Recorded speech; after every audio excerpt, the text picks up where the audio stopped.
That ordinary morning, I opened my phone, went to the banking app, and saw a number that made my heart stop. Our joint account, where we'd painstakingly saved every penny for 23 years, was down to just a few dozen dollars. Then my husband walked into the kitchen, poured coffee, and grinned smugly like someone who'd just won big at a poker game. "Evelyn," he said, without looking at me, "I've transferred all the money, and I want a divorce." He thought he'd taken it all. He was wrong. If you want to know what happens next, hit like. And comment the name of the city you're watching so I can see how far my story has gone. Don't go anywhere. This story will keep you hooked. I want to tell you something I've never admitted to anyone. Not my sister, not my closest friends, not even to myself for the longest time. I saw it coming. Not clearly, not all at once. But somewhere deep underneath the routine of marriage, underneath 23 years of shared meals and mortgage payments and whispered conversations in the dark, something had been rotting. And I had chosen, for reasons I'm still unraveling, not to look directly at it. My name is Evelyn Carter. I'm 61 years old. I have a bad knee that aches when rain is coming, a vegetable garden I've tended since 1998, and a marriage I believed in longer than I should have. And this is the story of the morning everything I thought I knew collapsed, and what I did about it. Grant Carter was not a dramatic man, which was part of why I loved him. He didn't raise his voice. He didn't sulk or manipulate in the obvious ways I'd seen other husbands do. He was steady, reliable, the kind of man who remembered to change the car's oil and always locked the back door before bed. We met when I was 34 and he was 37, both of us arriving late to a dinner party neither of us particularly wanted to attend. He made me laugh twice before we finished our appetizers. By the end of that night, I thought, this one is different. For years he was. We built what I can only describe as an honest life. Not glamorous, not perfect, but honest. We had disagreements about money, mostly about his habit of taking on home renovation projects he never finished. But we always came back to the same table, the same bed, the same understanding. We were partners. That's what I believed anyway. The first crack appeared about 3 years ago, small enough that I talked myself out of it immediately. I was looking for our car insurance documents, rummaging through his desk drawer, something I'd done 100 times before without a second thought, when I found a bank statement I didn't recognize. Not our joint checking, not our savings. A different account, a different bank, with Grant's name only. I stood there for almost a full minute, turning it over in my hands. He probably opened it for something work-related, I told myself. Business expenses? Maybe. He mentioned something about that last spring. I put it back exactly where I found it. I never asked him about it. And for a while, I managed to forget it was there. That was my first mistake. But it wasn't my last. The summer before everything fell apart, things between us had grown quiet in a way that no longer felt comfortable. Marriage has its silences. The easy ones where two people are simply content, and the other kind, where something unsaid fills all the air in a room and nobody will open a window. Ours had become the second kind. Grant started spending more time in the city for work. He'd been a project manager for a commercial construction firm for 18 years, so travel wasn't unusual.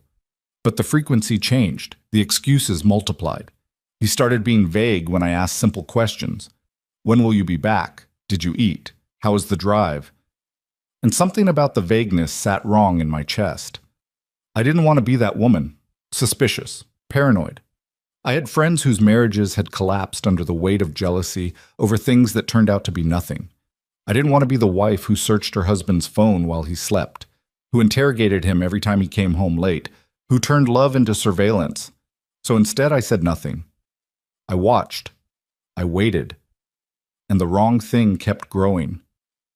In October, I found a charge on our joint visa I didn't recognize, a restaurant downtown, on a Tuesday night when Grant had told me he was working late on site.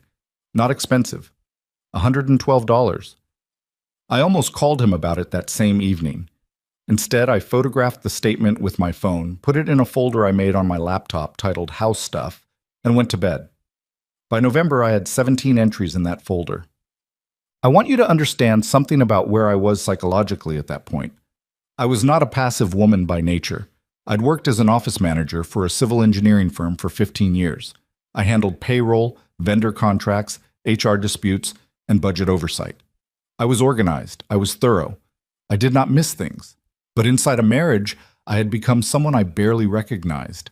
I had learned to smooth things over, to prioritize peace over truth, because the alternative, the confrontation, the unraveling, felt too enormous to survive. And Grant knew that about me. I don't know whether he exploited it consciously or whether it was just the comfortable groove we'd worn into each other. Either way, I had been managed. The moment I understood that fully was the day I called my friend Patricia. Patricia Nguyen had known me since our kids were in elementary school. She'd been through her own divorce 10 years earlier, a quiet, devastating one, and she was one of the few people I trusted to hear the truth without flinching. "I think something is wrong," I told her, sitting in my car in the parking lot of a grocery store because it was the one place I was sure Grant wouldn't walk through the door. "I don't have proof of anything. I don't know if I don't even know what I'm looking for, but something is wrong."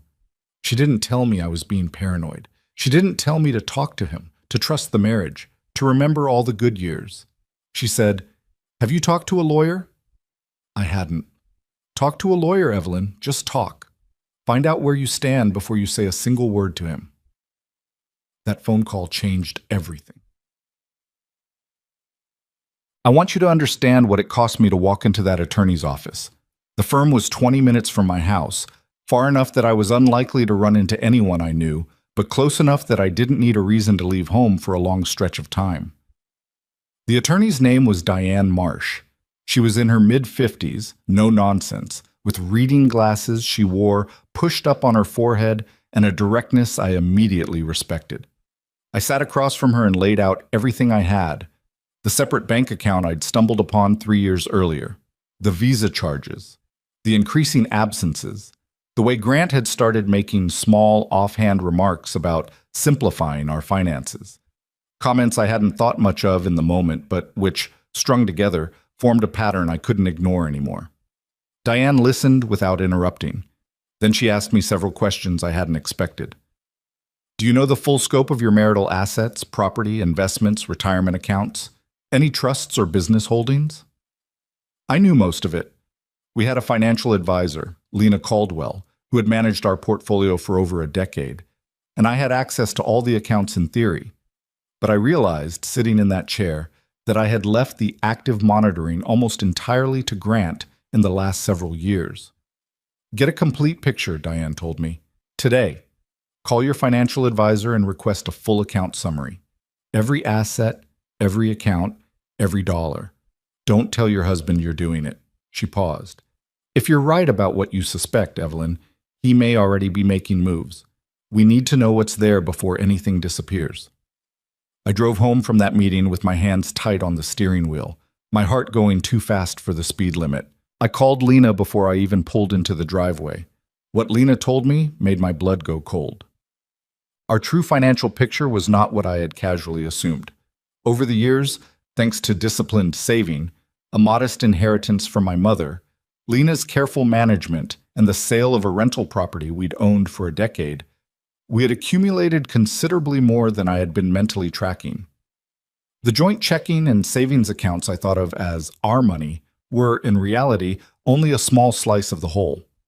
The larger assets, a substantial investment portfolio, a real estate trust from the property sale, retirement accounts in both our names, and an emergency liquidity fund Lena had established years earlier, were structured differently, and critically, most of them had protections that required both our signatures to access or transfer. What Grant apparently didn't know, or had forgotten, or had not looked carefully enough to discover, was exactly how that money was structured. "He's been asking questions," Lena told me, her voice careful, "about the investment accounts, about what's accessible and what isn't. I didn't tell him anything he didn't already have a right to know, but the questions felt unusual, like he was mapping something out." I gripped the phone so hard my knuckles ached. "Lena," I said, "I need to ask you something, and I need you to answer me straight." "Of course. If I wanted to consolidate and legally protect the assets that are in my name, really protect them, in a way that's bulletproof if this marriage ends, what would I need to do?" There was a pause. "You'd need to work with Diane and me together," she said. There are things we can do that are entirely legal, entirely within your rights, but we'd need to move carefully and quickly. Then let's start, I said. I hung up. I walked inside. I made dinner. I sat across the table from Grant and talked about nothing in particular. The neighbor's new fence, a show I'd been watching, whether we needed to call someone about the gutter before winter, and I gave him absolutely nothing. For the first time in months, I felt something sharp and clear rising in my chest. Not fear, not grief. Strategy. Over the following 6 weeks, I did things I had never imagined myself doing. I met with Diane Marsh 4 times. I met with Lena Caldwell twice. I reviewed every document Lena sent me, page by page, with a highlighter and a legal pad. I asked questions I should have been asking for years about what jointly held actually meant under our state's marital property laws, about what could and couldn't be transferred unilaterally, about what evidence of financial misconduct looked like in a divorce proceeding. I was not reckless. I moved carefully and within every legal boundary Diane outlined, but I was methodical in a way I hadn't been since my working years. I had accounts restructured, legitimately, in my name, covering the majority of what Lena and I determined was the family's core wealth. The investment portfolio, the real estate proceeds, the emergency fund. Everything was documented, time-stamped, transparent to the court, if it ever came to that. Not hidden, not stolen, simply protected. What remained in our joint checking and savings, the accounts Grant saw, the ones he checked, the ones he believed represented the money, was real, but limited, a fraction of the full picture. I left it there. I left it exactly where he could find it, and I waited to see what he would do. It was a Tuesday in late February when it happened. I remember the morning in pieces, the way you remember moments that split your life into a before and after. The light was gray, that flat winter morning gray that makes everything look like a photograph someone took by accident. I'd been up since 5, couldn't sleep. Had been sitting in the kitchen with a mug of tea that had gone cold. Grant came downstairs at 7:15. Showered, dressed, unhurried, he poured himself coffee and stood at the counter with his phone. And something in his posture was wrong, too loose, too satisfied, like a man who had already made a decision he was glad of. I opened my banking app out of habit. The number that came up stopped my breath. Joint checking, $47. Joint savings, $0. I sat completely still. I looked at my phone. I looked at Grant, who was still scrolling his phone at the counter, still wearing that loose, self-satisfied posture. And then he looked up. "Evelyn," he said. He set down his mug with a deliberateness that told me he'd been rehearsing this. "I need to talk to you about something." "All right," I said. My voice came out even. I was surprised by that. "I've been unhappy for a long time. I don't think either of us has been honest about that." He paused, seemed to be checking his own internal script. "I've been seeing someone. I'm not going to lie about that. I want a divorce, and I've already had my attorney draft the paperwork." I looked at him. "And the accounts?" I asked. He blinked. "Just once. I've moved the funds somewhere I can access them. That's just practical, Evelyn. You'd do the same thing." "I'd do the same thing." As if we were two strangers on opposite sides of a business transaction. As if 23 years was an asset column to be settled. "She must be very young," I said. He had the decency to look away. "That's not relevant." "No," I agreed. "I suppose it isn't." He picked up his coffee. "I'm staying at the city apartment for a while. My attorney will be in touch with yours." I said. "That's fine." He paused, waiting for something. Tears, maybe, or anger, or collapse. When none of it came, he seemed faintly unsettled. He picked up his keys from the hook by the door. "I'm sorry," he said. It sounded like something he'd written down first. "I know," I said. And then he left. I sat with my cold tea and the gray morning light and the knowledge that he had just done exactly what I had spent 6 weeks preparing for.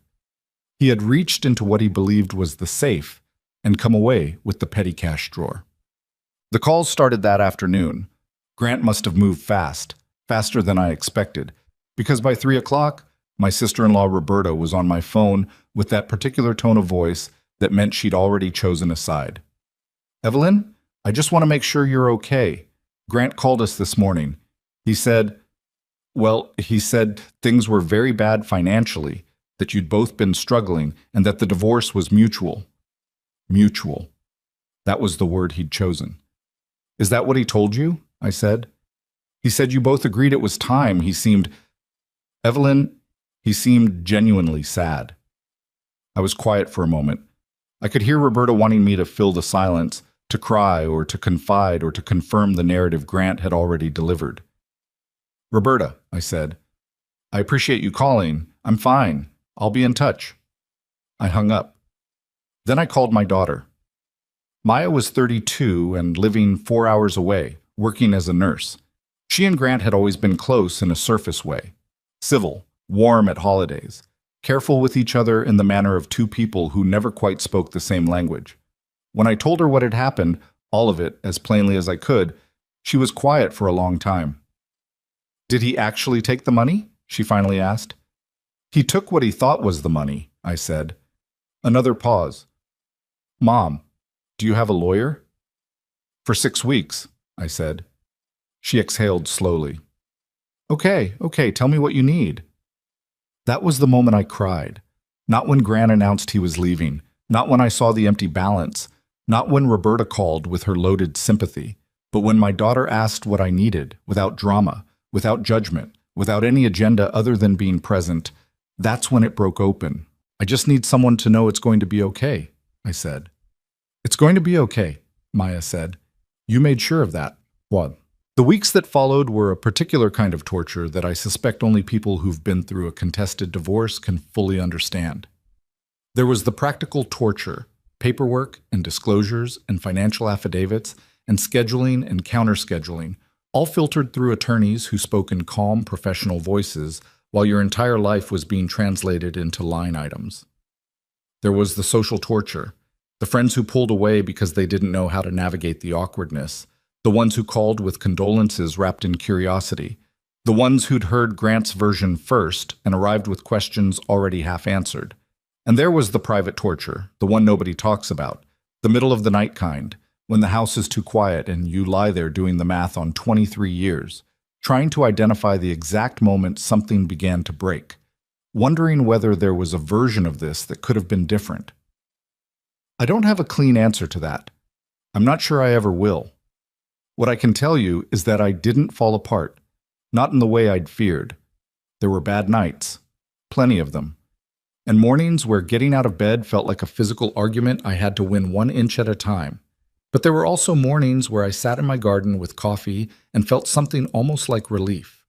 The specific, exhausted relief of a person who no longer has to pretend not to know what she knows.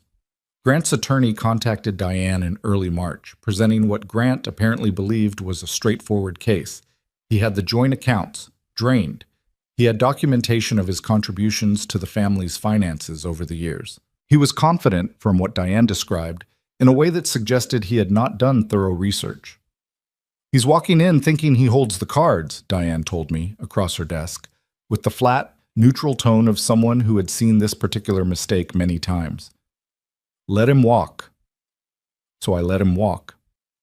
Diane prepared our disclosures with the precision of someone who understood exactly what Grant was going to say and had already written the counter to it. Every account I'd moved, every restructuring I'd done with Lena, was documented, legal, transparent, and time-stamped before Grant had announced his intention to file. Nothing was hidden, nothing needed to be. The story the documents told was simply the true one. And the true story was this: the money Grant had drained from our joint accounts represented roughly 11% of our total marital assets. He had stolen the petty cash drawer and left the safe. The morning of the preliminary hearing, I dressed carefully, not to perform anything, not grief, not victory, not defiance. I just didn't want to walk into that courtroom feeling like I had anything to apologize for. I wore a navy blazer, low heels, my mother's pearl earrings, which I'd inherited 8 years earlier and almost never wore. Grant was already seated when I arrived, at a table across the room. He had a new attorney, younger than him, expensive looking. Grant himself was dressed in the dark gray suit he wore to important meetings. He looked at me when I came in. I looked back. Then I sat down next to Diane, opened my folder, and waited. The hearing proceeded. Grant's attorney began laying out their position. The joint account transfers were characterized as necessary protective measures, which I noticed made Diane's mouth press into a thin line. The narrative they were building was of a marriage in mutual decline, both parties equally positioned for an equitable division. Then Diane stood up. And what happened next was not dramatic in the courtroom movie sense. There was no gasping gallery, no pounding gavel. It was methodical, almost clinical. Document after document entered into evidence, account after account identified, structure after structure explained. Grant's face changed slowly. The confidence drained out of it in stages, like a tide going out, leaving nothing but the flat, exposed surface underneath. By the time Diane finished, there wasn't a person in that room who didn't understand the complete picture. Grant had been so certain he'd outmaneuvered me. He had been so certain that I was the woman he'd constructed in his mind over the last years of our marriage, the one who deferred, who went along, who wouldn't know what to do without him. He had not been paying attention to who I actually was. I looked at him across the room, this man I had loved and built a life with, this man who had looked at that life and decided what belonged to him and what he could discard. He didn't look back.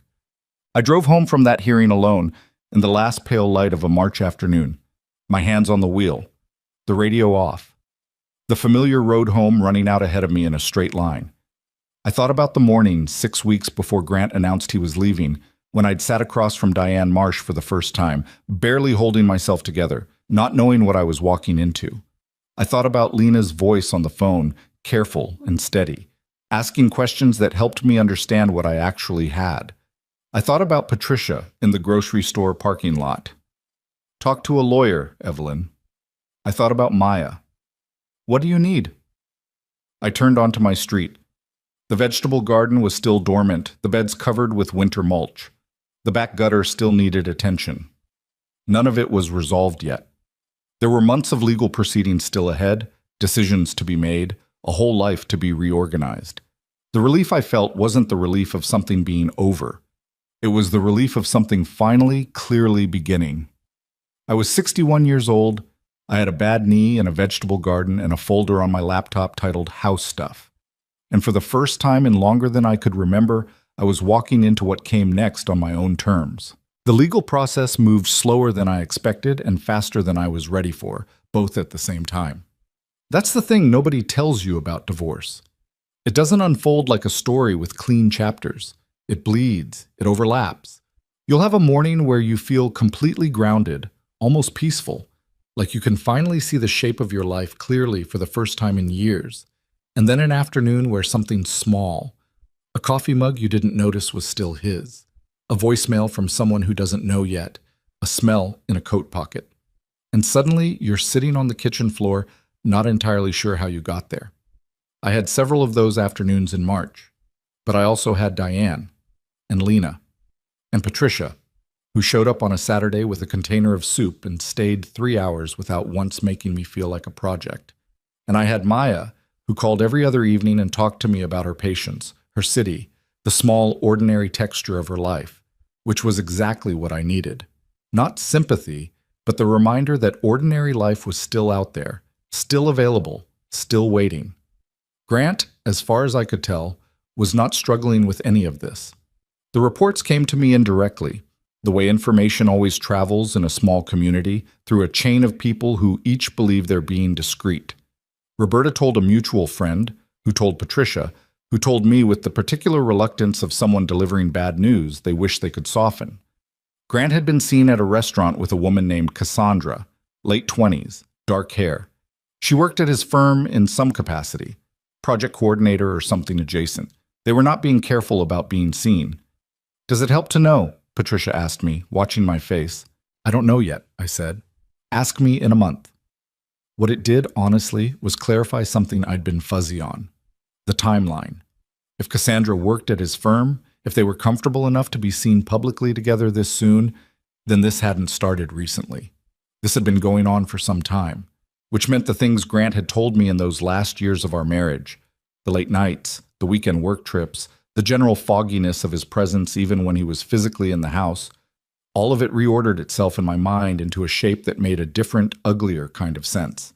I thought about all the times I had smoothed things over, all the times I'd chosen peace over clarity. I wasn't going to do that anymore.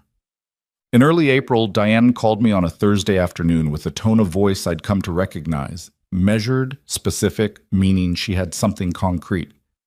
"We received their initial financial disclosure," she said. "I've reviewed it carefully. There are problems." "What kind of problems?" "The kind where he's listed 11 assets and appears to have forgotten about 14 others." I sat down. "He filed an incomplete disclosure." "He filed a disclosure that tells a very selective story," Diane said. "Some of the omissions may be oversight, possibly. Others are harder to characterize as anything but deliberate. There are transfers out of a personal account he didn't disclose to us that trace back 18 months. There are expenses that pattern in a way that suggests he's been funding a second life for a while, and billing some of it in ways that are going to be very difficult to justify to a judge." I heard her clicking through documents on the other end of the line. "How much are we talking about?" I asked. "Conservatively? Across the full 18-month window, somewhere in the range of $60,000 to $80,000 that cannot currently be accounted for in legitimate marital expenses." The number landed like something physical, $60,000 to $80,000, spent quietly, redirected, funneled into a version of his life I hadn't been invited to see. And Grant had sat across from me at dinner week after week and discussed the neighbor's fence. "Diane," I said very carefully, "what does this mean for us?" "It means," she said, "that when we walk into that courtroom, we're not just responding to his claims. We're presenting a documented pattern of marital waste and financial misconduct that changes the entire conversation about equitable division." I exhaled slowly. "Okay. Evelyn, I want to be honest with you. This gets harder before it gets cleaner. His attorney is going to push back hard when we present this. They'll call it speculative, they'll argue the transfers were legitimate, they'll try to reframe everything. But the paper trail is what it is. And what it is not good for him." After I hung up, I sat in my kitchen for a long time. Not crying, just sitting with the weight of the number. $60,000 to $80,000. Money that had passed through our life without my knowledge, supporting something, someone I hadn't been permitted to see. I thought about all the years I had trusted that we were building something together. I thought about the discipline it had taken, the budgets we'd argued over, the vacations we'd scaled back, the years of careful, unglamorous saving. And I thought about how quietly, how systematically, that trust had been treated as a resource to be extracted. That was the night I stopped grieving the marriage. Something settled in me. Not hardened, not cold, but settled. Like a foundation that stops shifting and finally holds still. Whoa. The first call from Grant came in mid-April, and I almost didn't pick up. I looked at his name on my phone screen for 4 full rings, standing in the backyard with gardening gloves still on. Diane had advised me to run all communication through attorneys. I knew that. I also knew that whatever he was calling to say, I was curious in the particular way you're curious about something you've already survived. Not afraid, just watching. I picked up. "Evelyn?" His voice was different from the morning he'd left. Less rehearsed, something under the surface that might have been actual discomfort. I think we should talk, without the lawyers." "Our attorneys are there for a reason, Grant." I know, I just..." He stopped, started again. "I've seen what your attorney has submitted. The financial disclosures, the account history." "Good," I said. "Then you have a clear picture." "Evelyn, some of those transfers, there are explanations. For some of it. Then your attorney can explain them to mine." A pause. Long enough that I heard him breathing on the other end. "I didn't think you'd..." He stopped again. "I didn't think you'd have all of that. I didn't realize Lena had... I thought the accounts were..." "You thought I didn't know what I had," I said. Not accusatory, just factual. The silence on his end told me everything. "Grant," I said, I'm going to say this once, and I mean it without any malice, which I want you to hear clearly.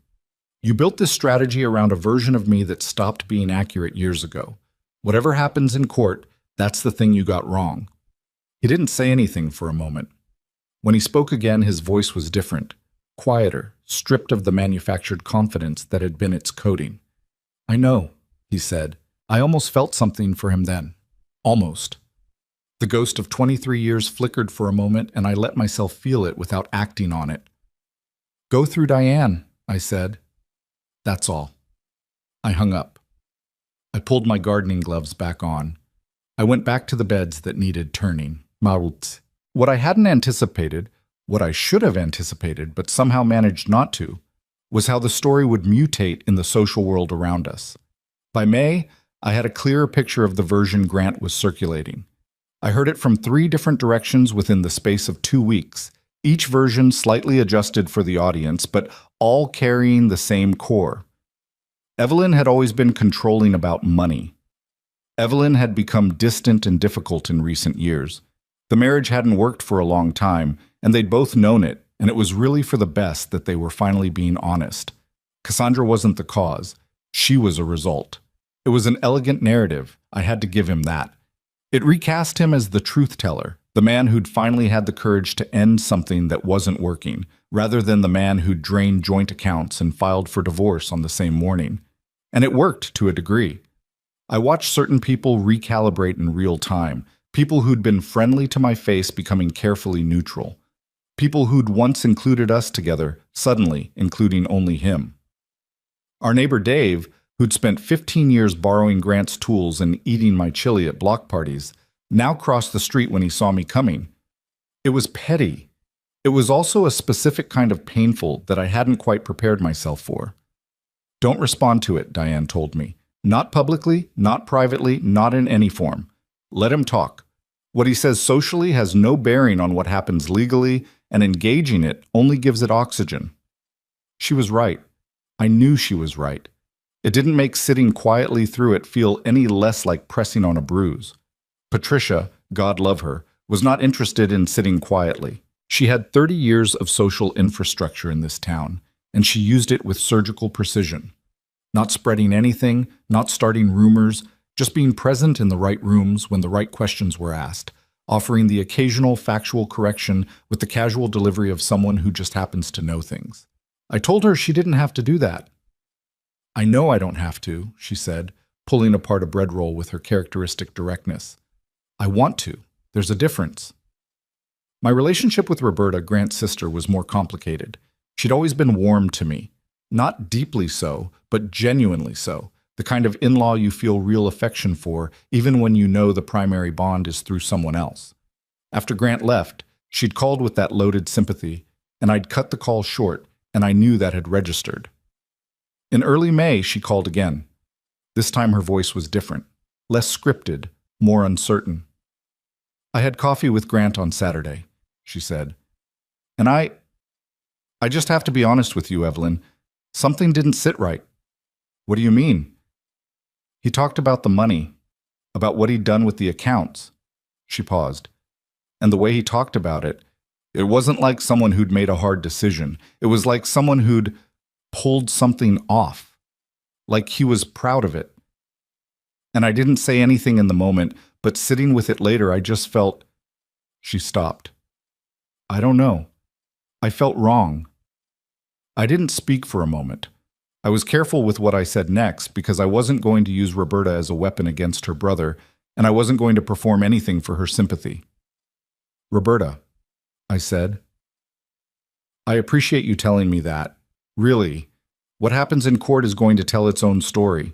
You don't need to be in the middle of it. Are you okay? Honestly? I thought about that for a second. I'm getting there, I said. Most days. Good, she said quietly. Good.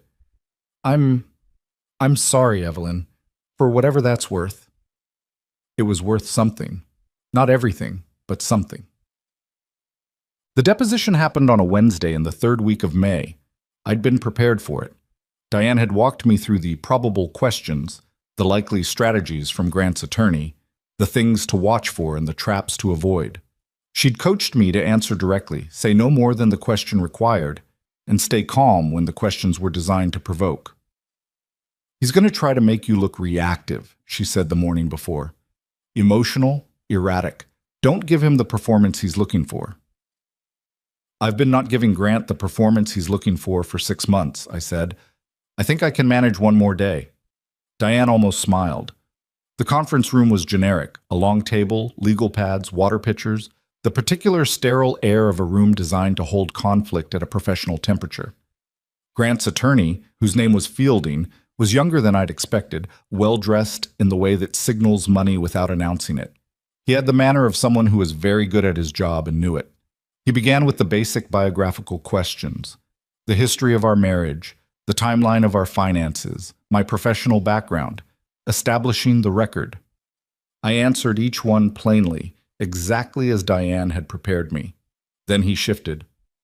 "Mrs. Carter, can you describe your involvement in managing the family's financial accounts over the course of the marriage?" "I was actively involved for the first 15 years or so," I said. "In the last 8 years, I shifted more of the day-to-day management to my husband, though I maintained oversight." "When you say oversight, what does that mean practically?" "I had access to all accounts. I reviewed statements. I met with our financial advisor." "But you weren't making the day-to-day decisions." "That's correct." Fielding made a small note. "And at some point last year, you began restructuring certain accounts into your name alone. Is that accurate?"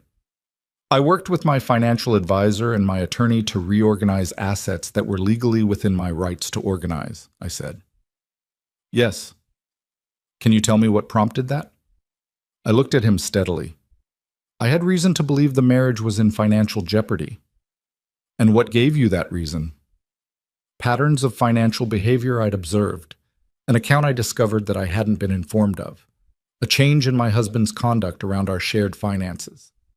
Fielding tilted his head very slightly. "Weren't you concerned that unilaterally moving assets could be seen as anticipatory, as laying groundwork for a divorce?" "I was concerned," I said, "that my financial security was at risk. I took legal steps to protect it. Everything I did was documented, transparent, and within the law."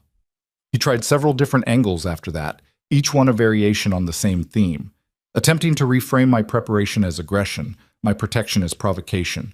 Each time I answered him with exactly the words that were true, no more and no less. At one point he asked about a specific transfer, an amount, a date, a destination, and I watched him carefully because the question had a quality to it that made me think he expected me not to know the answer. I knew the answer. I'd reviewed every transaction with Lena twice. I gave it to him precisely and watched something minute shift in his expression. He moved on. When it was over, Diane and I walked to her car in the parking structure, and she said very simply, "That was well done." "Did it help us?" I asked. "It didn't hurt us," she said, which against Fielding is basically the same thing. I drove home and sat in the driveway for 10 minutes before going inside. Not from distress, just from the accumulated weight of performing composure for 5 straight hours while every nerve in my body had been at full alert. I was exhausted in the specific way of someone who has run a race nobody else could see, but I had run it and I hadn't stumbled. June brought a development I hadn't expected, and it came not from the legal process but from Lena. She called on a Tuesday evening, and I could hear the careful precision in her voice that meant she was choosing her words as she spoke them. "I've been going back through the accounts," she said, "back further than we looked initially. Evelyn, I think there's more." "More transfers?" "More of a pattern. There are withdrawals that, individually, each look relatively routine. A few hundred here, a few hundred there. But when you map them over a 30-month period," she paused, "they look like someone maintaining a regular secondary expense. Consistent amounts, consistent intervals." 30 months. 2.5 years. "How much total?" I asked. "Across that window? Adding conservatively? Probably another 40,000, possibly closer to 50. I pressed my hand flat on the kitchen table, not because I needed the support, but because I needed something concrete to press against. "Lena," I said, "how long have you suspected this?" A brief pause that told me something. "I've had questions," she said carefully, "for a while. But I didn't have a clear enough picture to bring you something concrete. Evelyn, you need to know, I went over everything I could possibly cross-reference. Some of this I'm still not certain about. I don't want to give you numbers that later turn out to be wrong." "I understand," I said. "Send me everything you have, all of it." "I will. But Evelyn, how are you doing? I mean that question seriously." I looked out the kitchen window at the yard. The vegetable beds had started to wake up. The first green of new growth just visible, small and tentative against the dark soil. "I'm managing," I said. "Some days better than others." "That's the honest answer," she said. "I'll send you the files tonight." After I hung up, I sat for a while in the quiet of the kitchen. The math was adding up in a direction I hadn't even fully imagined when I'd sat across from Diane Marsh the first time, barely holding it together, not knowing what I was walking into. Grant hadn't just drained our accounts and walked out. He'd been quietly, methodically, for years, treating our shared life as a fund to be skimmed, siphoning money away in amounts small enough to miss but consistent enough to matter, building a parallel existence while I'd been buying groceries, managing the house, growing tomatoes in the backyard, and trusting that we were building something together. The grief I'd thought I was done with came back that night, in a different form. Not grief for the marriage, grief for the years, for all the small moments of ordinary trust that now looked different in the rearranged light of what I was learning. Every budget conversation, every discussion about retirement timelines, every time I told myself that the vague wrongness I felt was my own insecurity, not evidence of something real. I had not been wrong. I had been right, and I had been talked out of it, gently and consistently, for years. That, I realized, sitting in my quiet kitchen, was the thing that was going to take the longest to forgive. Not the money. The years I'd spent doubting my own judgment, while someone I trusted worked very hard to give me reason to. I went to bed. I didn't sleep well. But in the morning, I forwarded Lena's files to Diane and made a cup of tea and sat in the garden and watched the new green growing in the beds, stubborn and alive despite everything. Some things hold. Even after a hard winter, even after everything, I was still one of them. Diane scheduled the full hearing for the second week of July, and the 6 weeks between that phone call and the actual date were some of the strangest of my life. Strange because on the surface, very little was happening. The legal machinery moved at its own pace, documents exchanged, schedules confirmed, motions filed and answered, and there was nothing for me to do in the gaps except live my regular life and wait. I weeded the garden. I had dinner with Patricia twice. I called Maya every other evening. I slept badly some nights and fine on others. I ate cereal for dinner more often than I would have admitted to anyone, and underneath all of it, constantly, like a low current running through everything I touched, the weight of what was coming. I had been in that preliminary hearing months earlier, had watched the first layer of Grant's strategy unravel in real time, but that had been procedural, foundational. This was different. This was the courtroom, the full presentation, the moment where everything Diane and Lena and I had spent 6 months assembling would be laid in front of a judge and argued over in the fluorescent light of a county courthouse. I was not afraid exactly, but I was not calm either. I was something in between. The particular alertness of a person who has done everything they can do and is now simply waiting to find out whether it was enough. The Thursday before the hearing, I drove to Diane's office for a final preparation session. She had a thick folder open on her desk, color-coded with small paper tabs, and when I sat down across from her, she looked at me the way she'd learned to look at me. Direct, no softening, no preamble. "Here's where we are," she said. "We are going to present 3 things. 1. The documented history of marital waste, the transfers, the secondary expenses, the 30-month pattern Lena identified. 2. The full asset picture, which makes clear that the accounts Grant drained were not representative of the family's financial holdings. 3. Grant's selective financial disclosure, specifically the assets he omitted from his initial filing. And Fielding? I asked. What's his play? He's going to argue that your account restructuring was preemptive financial maneuvering. Essentially, that you moved assets in anticipation of divorce in order to disadvantage Grant. He'll try to make it about your conduct, not his. Can he make that work? Diane considered that for a moment, and I appreciated that she didn't rush to reassure me. He can make noise with it, she said.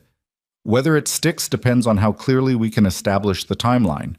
The critical fact is that your restructuring began before you had any formal indication of divorce.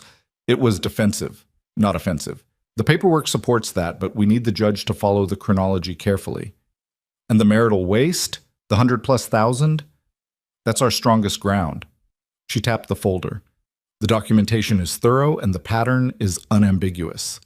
Fielding is going to argue that some of those transfers had legitimate purposes. The problem for him is that no legitimate purpose has been identified or documented for the majority of them.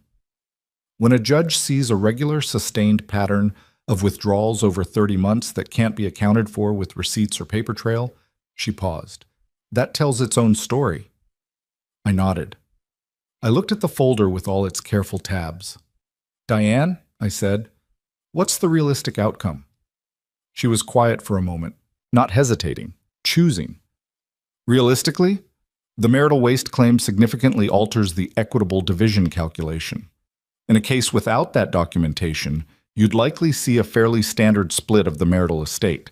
With it, the judge has grounds to award you a disproportionate share to offset what was dissipated. Grant also has the issue of his incomplete initial disclosure, which damages his credibility with the court independent of anything else. She met my eyes. I think we're in a strong position. I don't make promises in courtrooms, but I think we're in a strong position.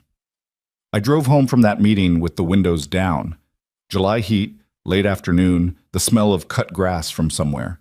I thought about the woman who had sat across from the same desk 6 months earlier, with her careful folder of visa charges, and her carefully not asked questions, and her desperate, fragile belief that she might be wrong about all of it. She wasn't wrong. Grant called me the evening before the hearing. I saw his name and picked up before I'd fully decided to, which was a habit I apparently hadn't broken. I'm not calling to negotiate, he said immediately, which told me he'd thought carefully about how to open. I don't know. I wanted to talk to you. Grant, I said carefully, we're in front of a judge tomorrow. I know. A pause. Evelyn, some of what's going to come out tomorrow, I want you to know that I'm not... He stopped, started differently. I didn't plan for it to go this way. The money, I know how it looks. I know what the numbers look like. I sat down in the kitchen chair. How does it look to you? I asked. He was quiet for a long moment, long enough that I thought about asking again. It looks like I made decisions that I told myself were about protecting myself, he said, and maybe some of them were, and maybe some of them were just selfish. I don't know. I'm still working through that. I believed him on that last part at least, not as an excuse, just as a fact. You spent 30 months redirecting money from our shared life, I said, keeping my voice even. While I was in this house making a shared life. That's not a complicated thing to work through, Grant. That's just what you did. He didn't argue with it. That surprised me slightly. I know, he said quietly. I know. I thought about adding something else, about the years, about the trust, about all the small moments I now read differently. But I didn't, because this wasn't the place for it, and because whatever he was processing tonight, it was his to process. I was done carrying his weight. Get some sleep, I said. I'll see you tomorrow. I hung up and sat in the quiet kitchen for a while. Outside, the last daylight was going. The garden was just visible through the window, dark shapes in the fading light. I had a glass of water and went to bed and, surprisingly, slept. The courtroom was smaller than I remembered from the preliminary hearing, or maybe I was less overwhelmed by it this time. Same flat institutional lighting, same long tables, same water pitchers, same barely perceptible hum of the ventilation system. I arrived 15 minutes early with Diane, and we went through the documents one final time, quietly, the way athletes do final checks on equipment before a race. Not because you expect anything to be different, but because it steadies you. Grant arrived with Fielding 7 minutes later. I watched them come in from my peripheral vision. Grant was in the dark gray suit again. The one from the preliminary hearing, the one he wore to important meetings. He looked tired. Not the strategic kind of tired that performs well in a courtroom, but actually tired, the way a person looks when they haven't been sleeping. Good, said a small, uncharitable part of me. The judge was a woman named the Honorable Sandra Voss, early 60s, with reading glasses and an expression that gave nothing away. She had a reputation, Diane had told me, for being impatient with evasion and thorough in her reading of financial documentation. Both of those things worked in our favor. Judge Voss opened proceedings with brief administrative matters, then turned to the substance of the case. Fielding presented first, as Grant's side had petitioned for the hearing. He was as good as I'd expected. Composed, measured, professionally sympathetic in the way that doesn't actually feel like sympathy. He framed Grant's transfer of the joint accounts as a protective measure taken by a man who feared financial instability in a deteriorating marriage. He characterized my account restructuring as the real act of preemption, a calculated move by a woman who had been actively preparing to disadvantage her husband. He said the phrase disadvantage her husband with a particular weight that I understood was meant to land as an accusation. Beside me, Diane wrote something on her legal pad and slid it toward me. It said, "He's working hard. That means he knows we have the better case." I kept my face still. Fielding's presentation ran about 40 minutes. He was efficient. He emphasized the early account transfers repeatedly, knowing that framing them as the primary financial event in this marriage was his best play. If the judge accepted that frame, that the story was about what I'd moved, not what Grant had spent over 30 months, the whole calculus shifted. Then Diane stood up. She started with the timeline, not argumentatively, just as a sequence of documented facts. She walked the judge through every step. The date I'd first discovered the separate account, the dates of the visa charges I'd photographed, the date of my first meeting with her office, and crucially, the dates of every single restructuring action I'd taken with Lena. She placed each date against a documented external event, a specific charge, a specific account inquiry Grant had made, a specific communication, to demonstrate not just that I had acted before the divorce filing, but why, and what specific information had precipitated each action. It was meticulous. It was 30 minutes of pure chronological precision, and by the end of it, the timeline we'd constructed was simply visible. Not argued, just visible. Here's what happened. Here's when. Here's why. Then she turned to the marital waste documentation. She presented the 30-month pattern Lena had identified with the same methodical care. Account statement by account statement, transfer by transfer, each one mapped against the corresponding period of our marriage.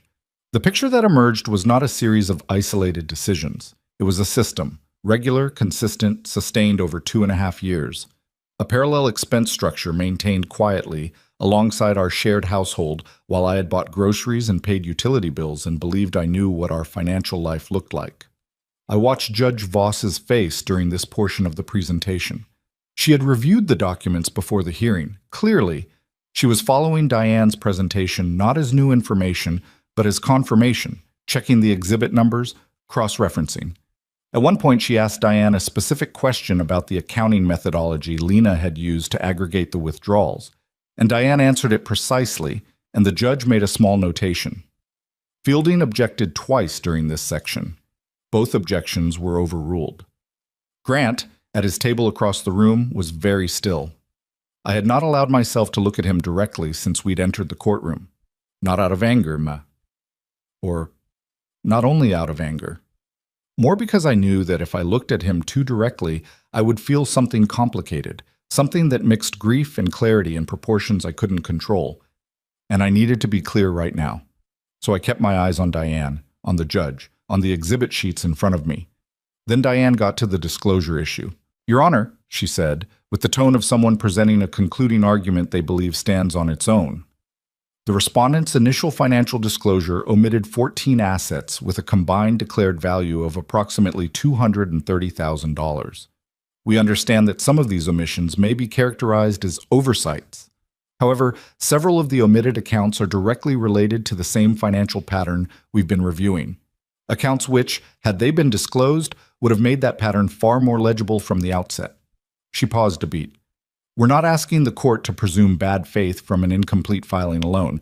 We're noting that when that incomplete filing is viewed alongside the documented 30-month pattern of undisclosed expenditure, the aggregate picture is one of sustained financial conduct that was not transparent to the petitioner and which significantly disadvantaged her during the course of the marriage. Fielding was on his feet immediately. Your Honor, the characterization of those omissions is related to— I've read the documentation, Mr. Fielding. Judge Voss's voice was even, without emphasis. I'll take your written response under consideration. Sit down. He sat. Beside me, Diane did not look at me, did not change her expression. But I saw her exhale once, barely perceptibly, the way a person does when something they've been holding finally releases slightly. The recess came at midday. Diane and I ate sandwiches in a small conference room down the hall from the courtroom, and neither of us said much. There wasn't much to say. The morning had gone the way it had gone. What came in the afternoon was outside our control. I called Maya during the recess. She answered on the second ring. How is it? She asked. Hard to read, I said honestly. Diane thinks well. I think it went the way it needed to go. Are you okay? I'm tired, I said. And I'm okay. Both at the same time. Mom? A brief pause. Whatever happens this afternoon, you're going to be fine. You know that, right? Like actually know it, not just say it. I thought about that for a second, about whether I actually knew it. Yeah, I said, I think I actually know it. After the recess, Fielding made his counter-presentation. He was working harder now, the careful composure slightly more effortful, the selections more pointed. He argued that the pattern Diane had identified was, in isolation, circumstantial, that the accounts Lena had flagged could have legitimate explanations that simply hadn't been documented in the normal course of household financial management, that the omitted disclosures were administrative errors, not evidence of bad faith, that my restructuring of assets, whatever the timeline, had demonstrably changed what Grant could access, and that framing it purely as protective ignored its practical effect. He was making the best case available to him. I could see that, and the best case available to him was not strong enough. The afternoon session stretched past 3 o'clock.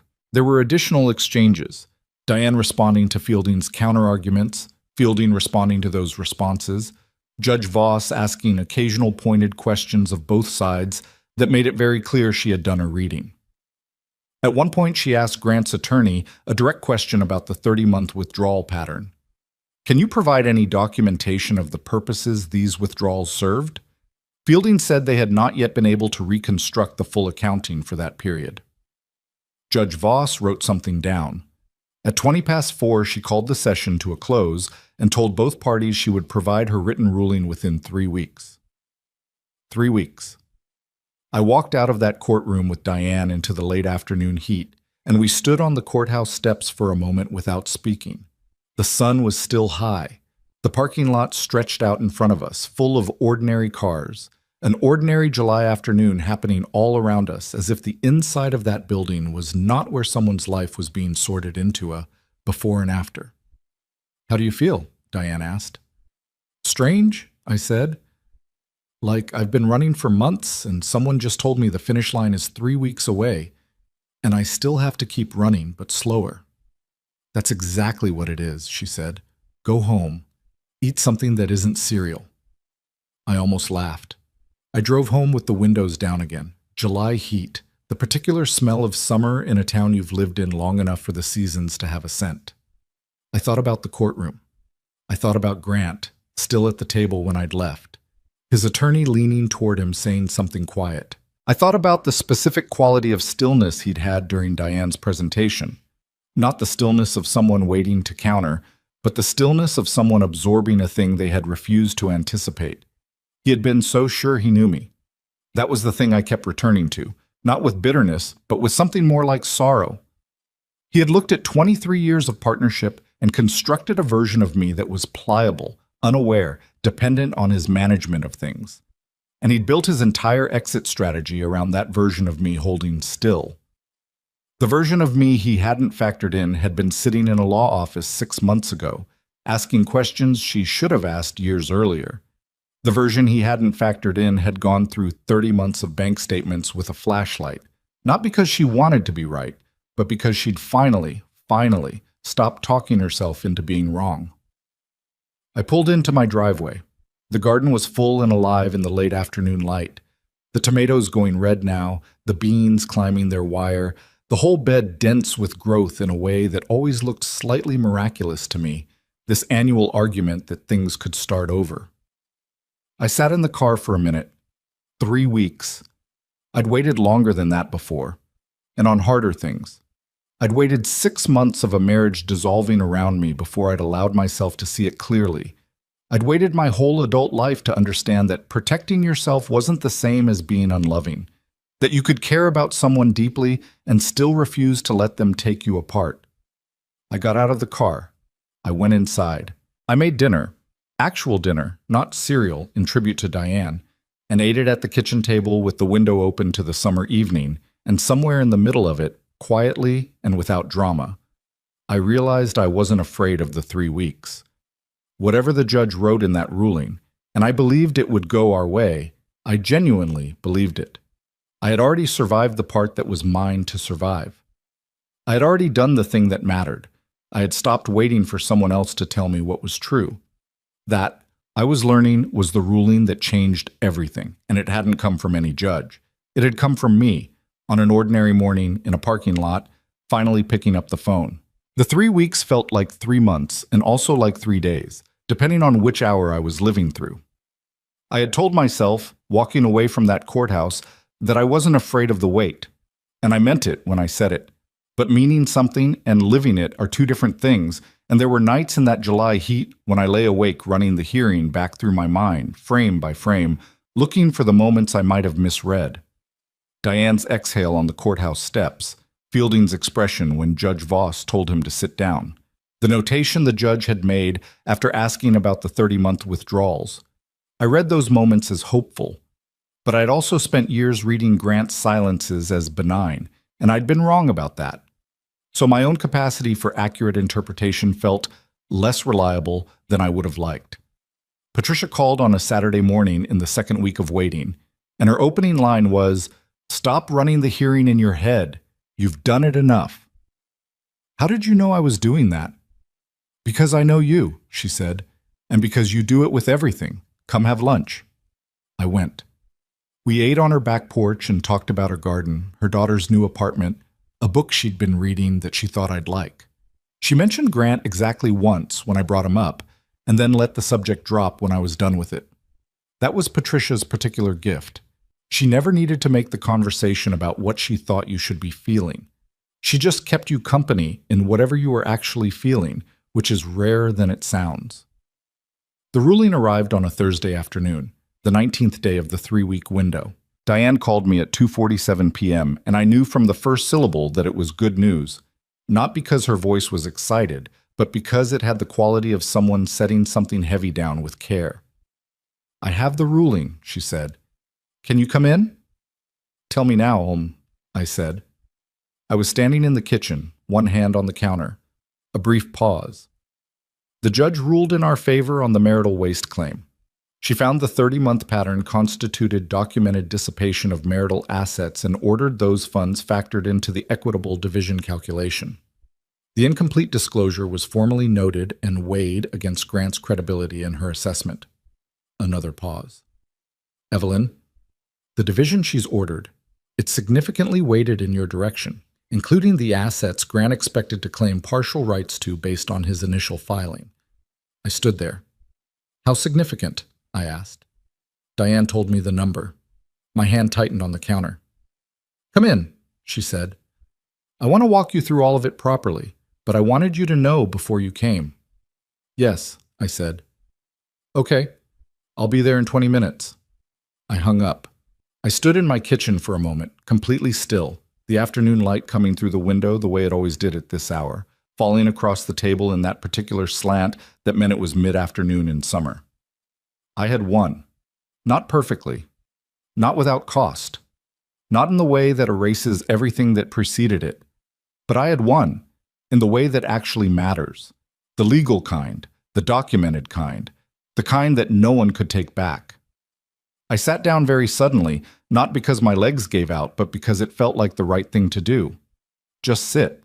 Just be in the moment for a second before I drove across town and started translating it into paperwork.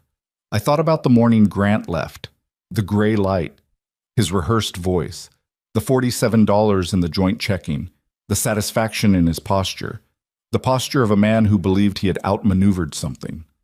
I hoped wherever he was right now, whatever he was doing, his phone was ringing. Diane walked me through the ruling for nearly 2 hours. Judge Voss had been thorough in a way that was both professionally impressive and, reading it line by line, quietly devastating for Grant's position. The marital waste finding was unambiguous. She had accepted Lena's accounting methodology without significant qualification, and the language she used in characterizing the 30-month withdrawal pattern was careful but clear. She did not use the word fraudulent. She didn't need to. What she wrote said the same thing in judicial language that left no room for appeal on the substance. The asset division reflected the waste finding directly. Grant had arrived at this divorce expecting to leave with roughly half the marital estate. What he was awarded was considerably less, weighted by the amount the court had determined he'd dissipated, plus adjustments for the assets he'd failed to disclose in his initial filing, which the judge had noted separately with language that communicated her view of that omission without stating it as finding of fact. The joint account funds he'd drained, the ones he'd transferred on that February morning with such confidence, were ordered returned in full, factored into his share of the settlement, which meant his triumphant seizure of that money ultimately cost him more than he'd taken. There's a particular satisfaction in that kind of arithmetic. I'm not going to pretend there isn't. Are they going to appeal? I asked. Fielding may advise it, Diane said, but an appeal on a marital waste finding is difficult when the documentation is this thorough. They'd need to challenge the accounting methodology, and that's a hard road when the methodology was sound. She paused. I think they'll negotiate instead. Try to adjust some of the specifics at the margins. We'll see. And if they do appeal? We defend it, she said simply. But I don't think they will. I think Grant's attorney is going to sit across from him tonight and explain very clearly what another round of this looks like. I thought about that. Grant sitting across from Fielding, hearing the ruling parsed for him, understanding the full picture of what had happened. The version of Evelyn he'd constructed in his mind, the one who wouldn't know what she had or what to do with it. Encountering the version that had spent 6 months methodically, quietly, taking her life back. I didn't feel triumphant, exactly. The word I kept coming back to was accurate. The outcome was accurate. It reflected what was true. That's all I had ever wanted, for the truth to be visible to everyone who needed to see it. Grant called 2 days after the ruling. I let it go to voicemail, then listened to the message standing in the garden in the early morning. His voice was different from every previous version, not the rehearsed confidence of the morning he left, not the uncertain late-night reaching of the call before the hearing, not even the quietly stunned quality of the hearing itself. This was something else. Flat. Hollowed out.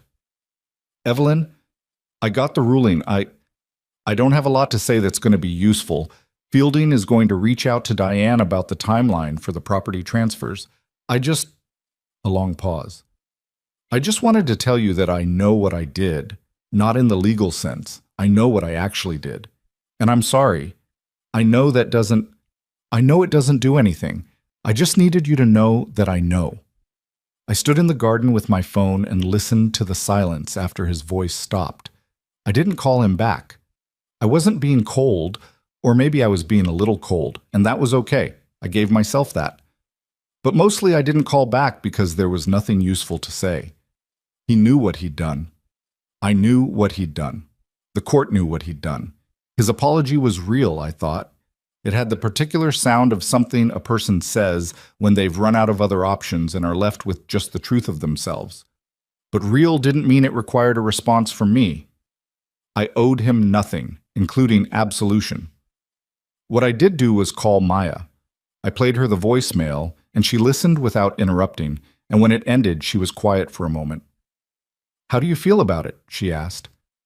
Like it's the first genuinely true thing he's said to me in years, I said, which is something.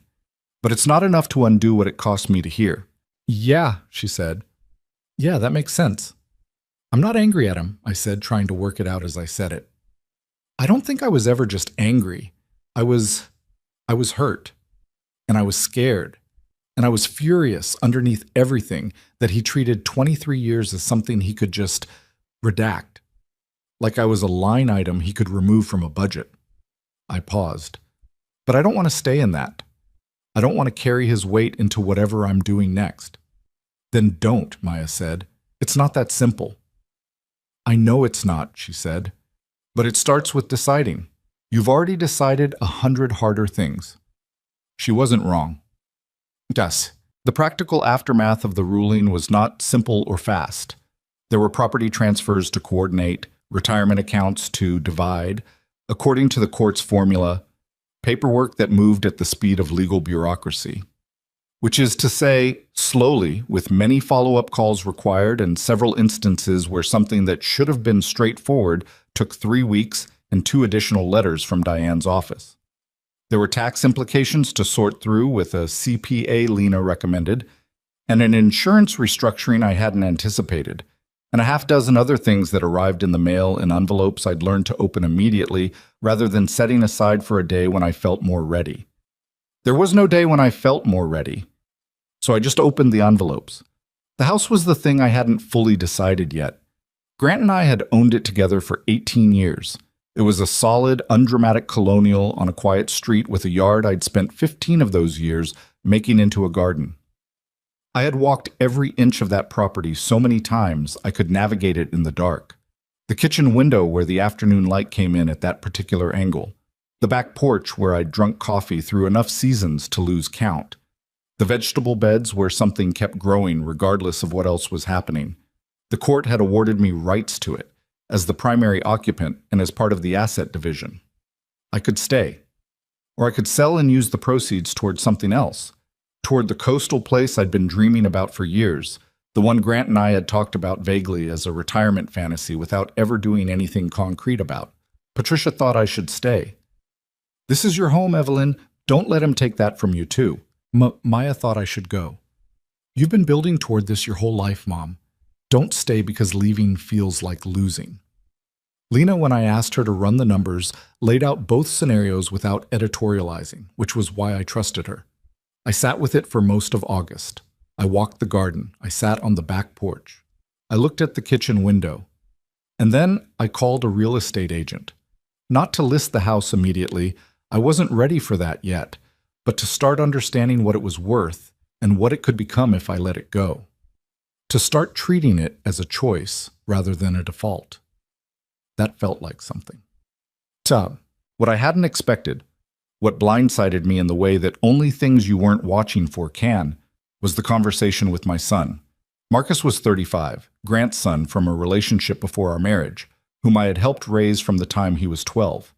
He and I had not always been close. There were years when the step-parent dynamic had been awkward and unresolved, and neither of us had known quite how to bridge it. But in the last decade, we'd found a rhythm. He called on holidays. He'd come for dinners. We weren't mother and son in the way I was with Maya, but we were something real, something that had grown through the imperfect soil of a blended family into its own kind of genuine. After the ruling, I had not heard from him.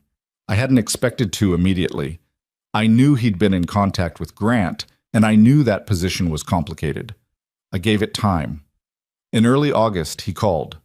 I heard about the ruling, he said. He sounded careful in the way of someone who has thought about a conversation for days before making it. Yes, I said. He stopped, started differently. I've been trying to figure out what to say to you for weeks. I know you and my dad are... I know how it all went. I know what he did. A pause. He told me himself, actually, more than he probably meant to. That surprised me. What did he tell you? About the money. About how long it had been going on. Marcus's voice was careful still, but underneath it was something tight. Evelyn, I want you to know that I don't think what he did was right. I'm not going to pretend I do. I was quiet for a moment, turning that over. Thank you for saying that, I said. That genuinely means something to me. I also want to ask you something, and I understand if you don't want to answer. Go ahead. Are you going to be okay? Like actually okay? Because I've been... He stopped again. You were there for me when I was 12, and I didn't know how to talk to anybody in that house. You were patient with me when I didn't deserve it. And I feel like I've been absent while all of this was happening, and I don't know how to fix that, but I wanted to at least ask. I sat down on the back porch step with the phone. I hadn't cried in a while, so not really, not the deep kind. I'd been operating in the clear, functional space on the other side of the worst of it. But something about Marcus's voice, its careful honesty, the acknowledgement of all those years we'd spent awkwardly becoming something to each other, that got in under the composure in a way I hadn't expected. I'm going to be okay, I said when I trusted my voice. I really am. Not because everything is fine, because it isn't, not entirely, but because I know what I'm doing. I know where I'm going. Where are you going? I looked at the garden. The tomatoes had gone full red. The season was turning. Somewhere with water, I said. I've been thinking about the coast. He was quiet for a moment. Then unexpectedly, he laughed. A short, real laugh that sounded like relief. You've been talking about the coast since I was a teenager, he said. I know. It's time then. Yeah, I said. I think it is. We talked for another 20 minutes about small things. His work, a trip he'd been planning, a restaurant he thought I'd like if I ever made it to his city. The ordinary tissue of a relationship finding its way back to itself after a strain. It wasn't seamless. There were silences that still had some awkwardness in them, threads that would need more time. But it was real, and it was forward, and that was enough. After I hung up, I sat on the porch step for a while longer. The evening was coming in slow, the way it does in August, all that light holding on past when you expect it to give up. No. Grant's world, meanwhile, was reorganizing itself in ways I heard about in fragments and did not seek out. Fielding had advised against the appeal, as Diane had predicted. The property transfers proceeded on the court's timeline. Grant, I understood, had moved into an apartment in the city, not the same one he'd been using during the marriage, but a smaller one, with considerably different economics than he'd anticipated when he'd packed his bags in February, believing he was walking into an upgraded life. Cassandra, by most accounts, was still in the picture. Whether that was going to hold up under the considerably reduced financial circumstances was a question I genuinely did not spend much time on. It wasn't my story anymore.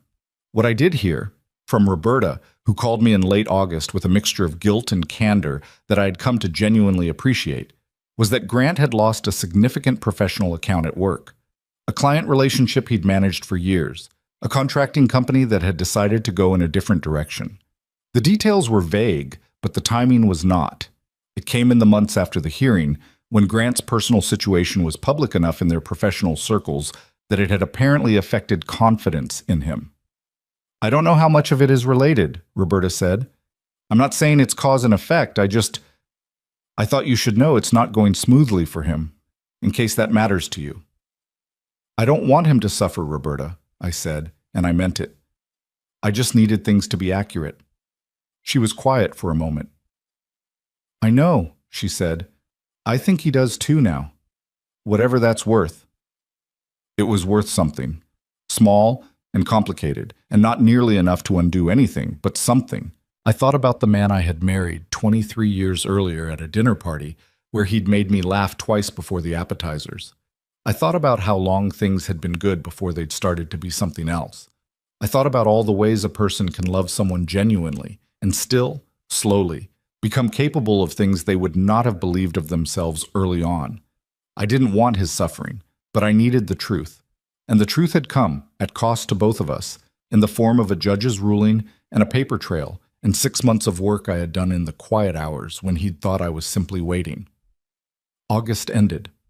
September arrived with its particular kind of light, cooler, more horizontal, the days shortening in a way you can feel before you can measure it. I had decisions to make. The house, the coast, the next chapter that I had been moving toward since February, since the parking lot, since the moment I'd picked up the phone and stopped talking myself out of knowing what I knew. I was 61 years old. My knee ached when rain was coming. My vegetable garden had produced more tomatoes that summer than I could possibly use, and I had given bags of them to Patricia and Roberta, and the neighbor on the corner whose name I always forgot. I was not starting over. Starting over implies the erasure of what came before, and I wasn't interested in that. Not the good years, not even the hard ones, not the lessons that had come at the price of genuine pain. I was starting forward, from exactly here, with exactly what I had earned. That was enough, more than enough. I was learning everything. I sold the house in October. Not because I had to, not because the memories were unbearable, or because I couldn't walk through those rooms without falling apart. I'd already tested that, and while it wasn't painless, it wasn't unbearable either. I sold it because keeping it would have been a choice made from fear, and I had made enough fear-based choices in the last decade of my marriage to last me the rest of my life. I was done making them. The real estate agent was a woman named Carol, practical and efficient, who walked through the house with a clipboard and said very little that was sentimental. I appreciated that. She gave me a number. I accepted it with minor negotiation, and the whole thing moved with a momentum that surprised me. An offer within 11 days, a closing date set for mid-November, and a rapidly approaching deadline by which I needed to decide not just what I was leaving, but where I was going. I already knew where I was going. I'd known since I'd told Marcus on the back porch in August, in that quiet evening light. I just needed to stop treating the knowing as hypothetical and start treating it as a plan. I called Lena first. "I'm going to buy on the coast," I said. "I want to know what I can spend without touching the investment portfolio. I want that portfolio left alone to keep doing what it's doing." "Smart," she said immediately. "Let me run some numbers. Where on the coast are you thinking?" I had a place in mind, a town I'd visited once, maybe 15 years earlier, on a trip that Grant and I had taken during one of the better periods of our marriage. A small town on the Atlantic side, not tourist-heavy, the kind of place where the water was visible from the main street and the off-season felt like a genuine exhale. I had thought about it intermittently for years, filed it away as a someday place, the kind of place you promise yourself without ever quite believing the promise. Someday had arrived. Lena called back 2 days later with a clear ceiling and a set of conditions I understood immediately. Keep the portfolio intact, maintain a specific liquidity buffer, stay below a purchase price that would require dipping into the retirement accounts. The parameters were tight but workable. I wrote the numbers on a notepad and pinned it next to my laptop. Then I called a buyer's agent in the coastal town and told her I was serious. I was coming to look at properties in 3 weeks, and I needed her to understand that I was not browsing. She understood. The 3 weeks between listing and the coastal trip were the most logistically complicated of my life, which I say as a woman who had just spent 8 months navigating a contested divorce. There was the packing. Not all of it, not the full house yet, but the preliminary kind, the sorting and culling that forces you to hold every object and decide what it means to your actual life versus the life you've been storing it in. There were things I kept without question, the contents of my garden shed, my mother's pearl earrings, the kitchen table I'd owned since before the marriage. There were things I gave away with something close to relief, a set of golf clubs Grant had left behind, 14 years of accumulated holiday decorations in boxes I hadn't opened in half a decade, a guest room full of furniture that had been staged for visitors who stopped coming. And then there were the things that were genuinely hard. There was a box in the closet of the spare room, Grant's side originally, though he'd cleared out his clothes and most of his personal items when he left. What remained were things neither of us had claimed. Early photos, joint mementos, a few cards I'd saved from the first years of the marriage when things between us were still uncomplicated. I sat on the floor of that room with the box open in front of me for a long time. I want to be honest with you about what I felt, because I've been honest this whole way, and I'm not going to stop now. What I felt was grief, not for what the marriage had become, not for the man who drained the accounts and built a parallel life while I made dinner, but for what it had been, in the years before the rot had set in. For the dinner party where he'd made me laugh twice. For the early mornings when we drunk coffee together in a way that felt like enough. For the version of Grant Carter that had existed before something in him had decided that I was a resource rather than a person. That version was real. I didn't want to pretend it wasn't, because pretending would have been its own kind of dishonesty, and I was done with dishonesty in all its forms. The marriage had been real, the love had been real, and it had also eventually been betrayed in a way I would spend years fully understanding. Both of those things were true at the same time, and sitting with that, not resolving it into something cleaner, just sitting with its actual shape, was the hardest work I did in that October. I kept 2 photographs. I threw away the cards, and I closed the box and put it in the donation pile and felt something shift in my chest that I recognized after a moment as the specific relief of letting something go that you've been carrying past the point where it was helping you shut. Patricia came over the Saturday before I left for the coast. We sat on the back porch, for the last time as it turned out, though I didn't know that precisely yet, and drank coffee and looked at the garden that was going to sleep for the winter.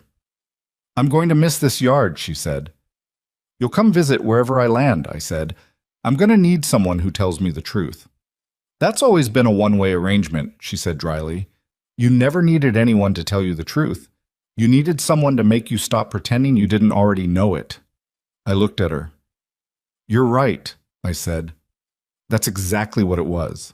She nodded, satisfied in the particular way of a woman who has been right about something important and is not going to make a speech about it. We sat with the quiet for a while, the way old friends can.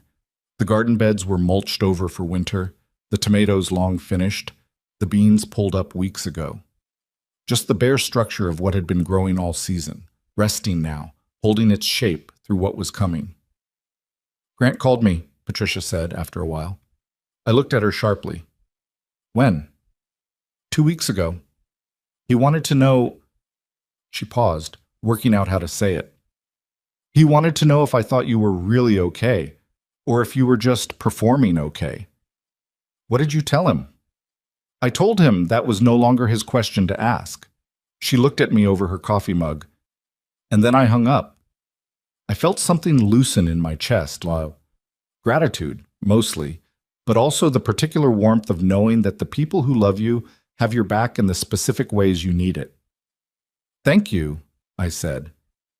"You don't have to thank me for that," she said. "That was just the obvious thing."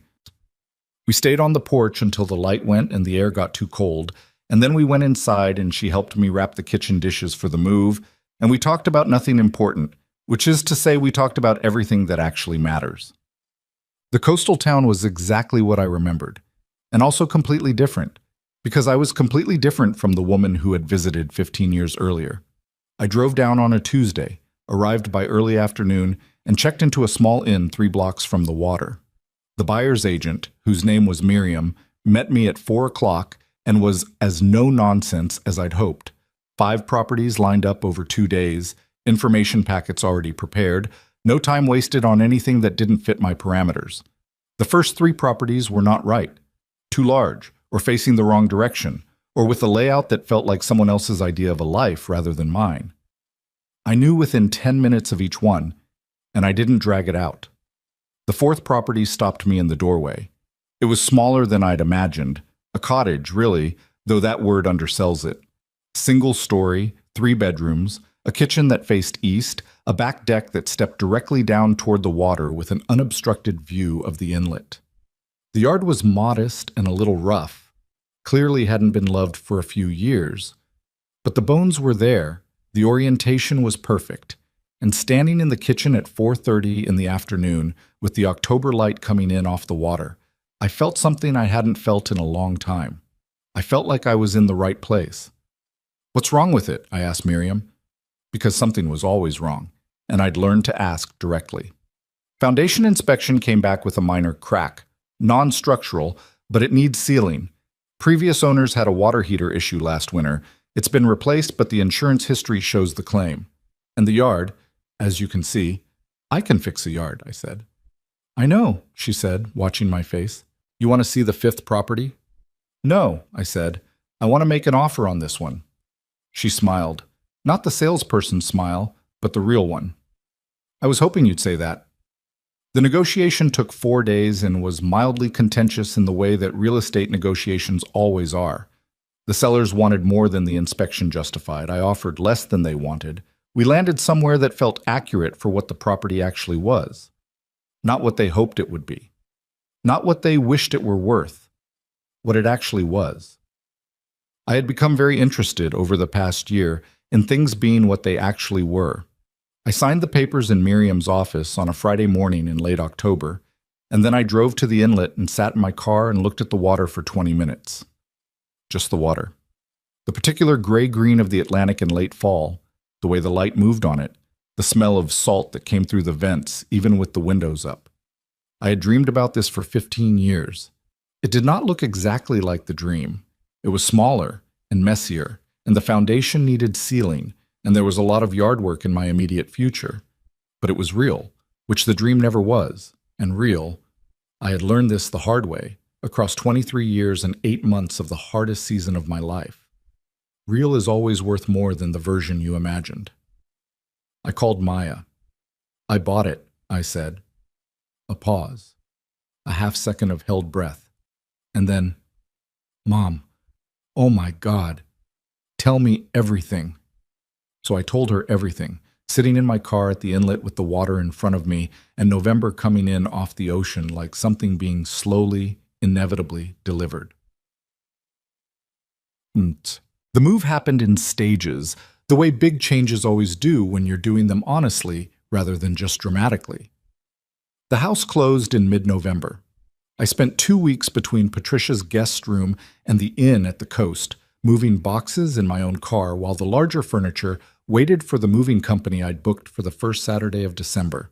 It was inefficient and tiring, and I was 61 years old with a bad knee, and I did not care even slightly. Maya came for the moving weekend. She drove up Friday night, and we ordered food to the inn and sat on the small bed and talked until past midnight. And when I fell asleep, I slept better than I had in months. The movers arrived Saturday morning in a truck that was slightly too large for the cottage's narrow driveway and had to be redirected to the street, which added 45 minutes and a small argument between 2 of the crew members that resolved itself by mid-morning. By afternoon, the furniture was in, the boxes were stacked in ways that made logical sense to no one but me. And the kitchen, the east-facing kitchen with the water view, was mostly functional. Maya put the kettle on while I stood in the doorway to the back deck looking at the inlet in the winter afternoon light. "How does it feel?" she asked from the kitchen. I thought about it honestly. "Like it's mine," I said. "Not ours. Not anyone else's idea. Mine."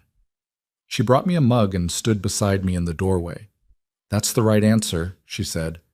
We stood there together for a while, looking at the water, not saying anything. The light was going. The inlet had gone silver gray in the last of the afternoon.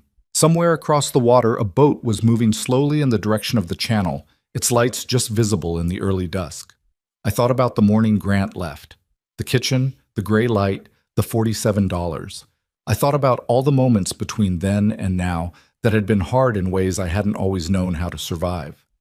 And I thought about the fact that I had survived them. Not gracefully, not without breaking down on floors and lying awake at 3 a.m. running courtroom hearings in my head, but I had survived them, and here I was, 61 years old, standing in the doorway of my own kitchen, looking at the water I had been dreaming about for 15 years. I had not lost. I had not merely endured. I had arrived. December brought the particular quiet of an off-season coastal town, which is a quiet I came to love almost immediately. The summer people were gone. The restaurants kept shorter hours. The streets in the early morning were empty in a way that felt like a gift rather than an absence. I started walking every morning, down to the inlet and back, about 2 miles round trip, whatever the weather. I had good rain gear, and the bad knee held up better than I expected. The flat terrain of the coast suited it in a way that the hills at the old house hadn't. I was out by 7 most mornings, home by 8:30, making the second cup of coffee that I drank in the east-facing kitchen, watching whatever the water was doing that day. It sounds simple because it was. That was the point. I also started on the yard. Not immediately.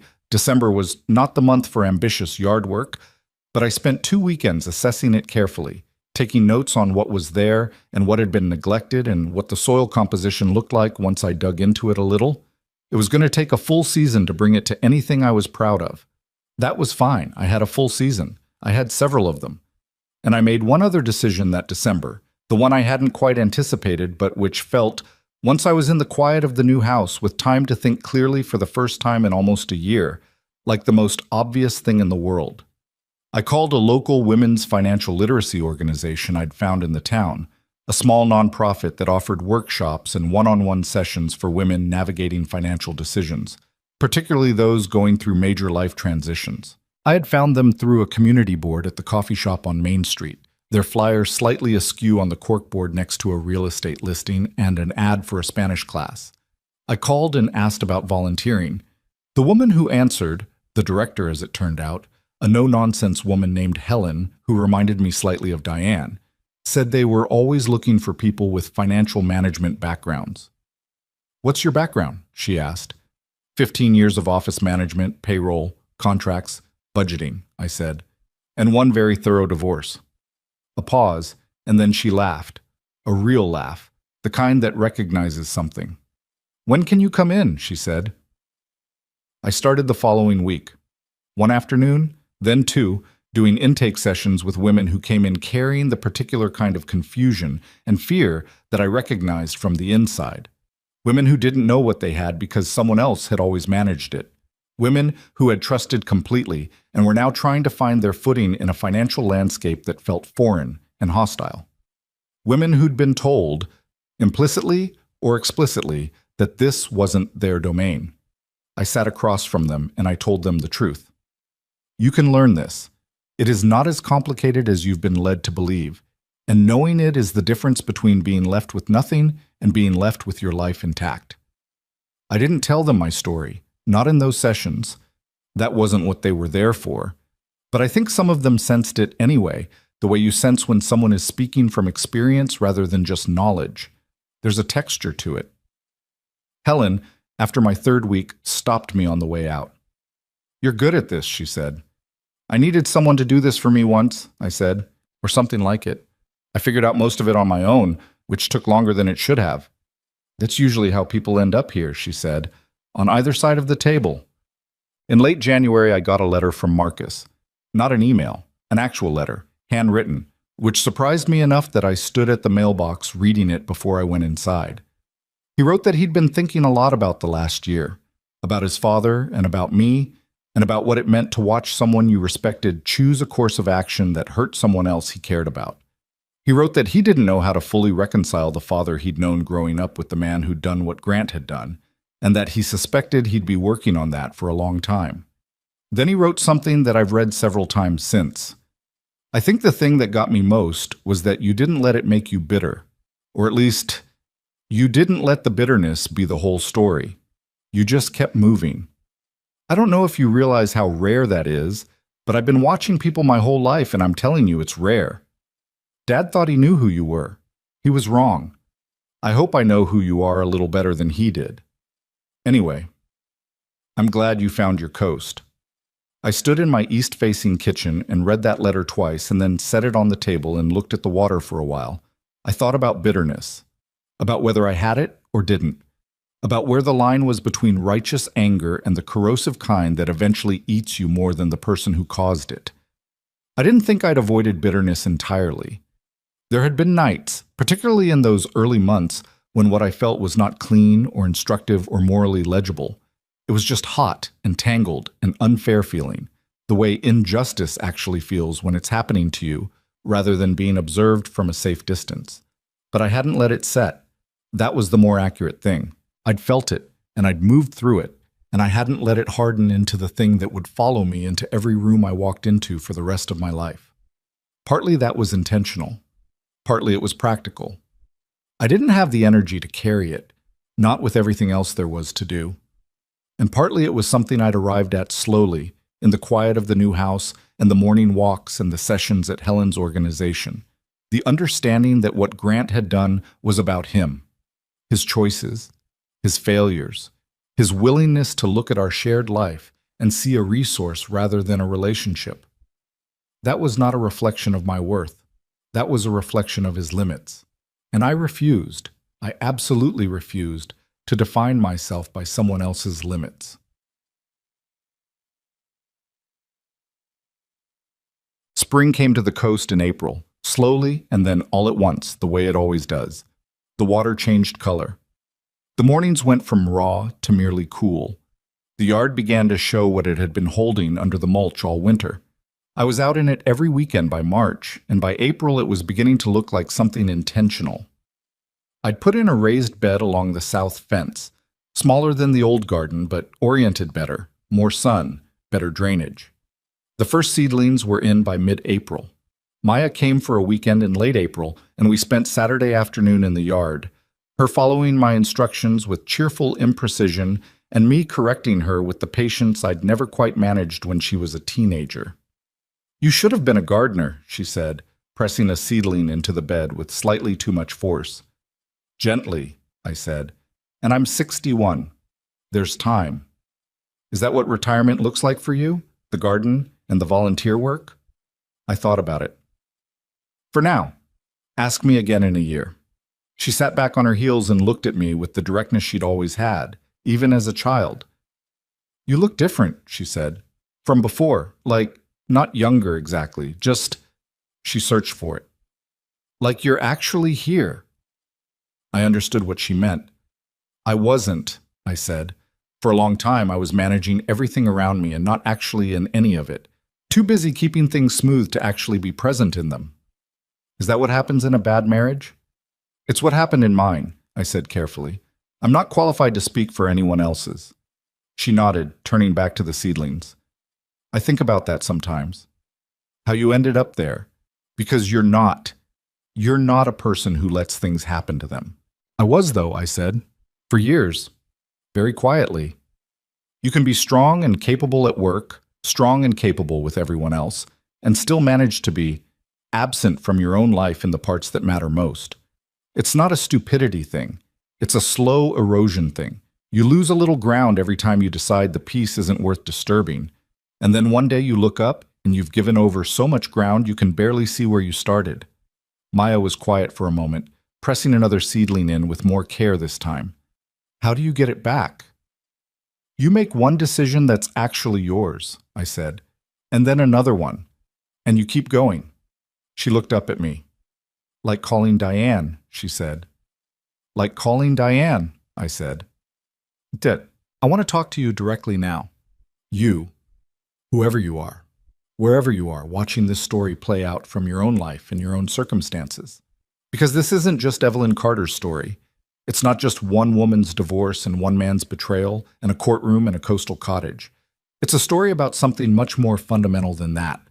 It's about the moment when a person who has been slowly, quietly diminished finally stops accepting the diminishment, and what it costs, and what it makes possible. I am not a perfect woman. I want to be clear about that because the version of this story that gets told too often is the one where the protagonist is entirely right and entirely wronged and entirely redeemed by the end, and real life is not that clean. I made choices during my marriage that I'm not proud of. The choice to see the bank statement and put it back without asking, again and again. The choice to prioritize peace over truth for years. The choice to manage everything around my discomfort rather than addressing the thing that was causing it. Those choices didn't cause what Grant did. I want to be very clear about that. What he chose to do with 30 months and $100,000 and another woman was his choice, made by him, and the responsibility for it lives entirely with him. But my silence created the conditions he operated in. My willingness to smooth things over, to not ask the question, to give the benefit of the doubt past the point where doubt had any reasonable benefit, that was mine. And I've had to sit with that. The thing I want you to hear, the thing I needed someone to say to me years earlier than anyone did, is this.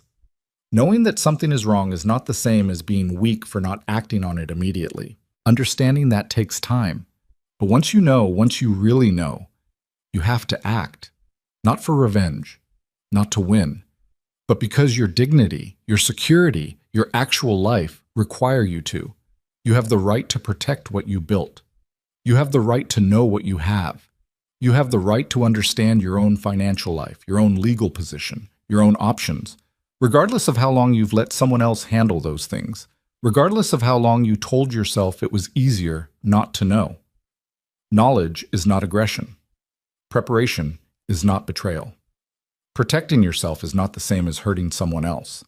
And let me say this, especially to those of you who are older, who are in the later decades of your life, who may have spent years in a version of what I was in, who may have heard the voice in your head that says you're too old to start over, too far along to change the direction, too settled in one place to move toward the life you actually want. You are not. 61 is not the end of anything. It is, I say this having lived it, the beginning of the first life you get to build entirely on your own terms, with everything you've learned and survived and earned, with eyes that have seen enough to know the difference between what matters and what doesn't, with a clarity about what you want that you could not have had at 30, because at 30 you hadn't yet learned what it cost you to go without it. The coast was always out there. The water was always there. I just had to be ready to actually go. And it's May now as I tell you this. The garden is fully planted. The yard looks like something someone loves. The east-facing kitchen gets the morning light in a way that I still stop and notice almost every day because it still feels like a gift rather than a given. I walk to the inlet every morning. The bad knee is holding up. The coffee is good. Patricia visited last month and declared the cottage alarmingly charming, and spent 45 minutes interrogating Helen about the financial literacy organization before announcing she wanted to start something similar in our old town. Knowing Patricia, she'll have it running by fall.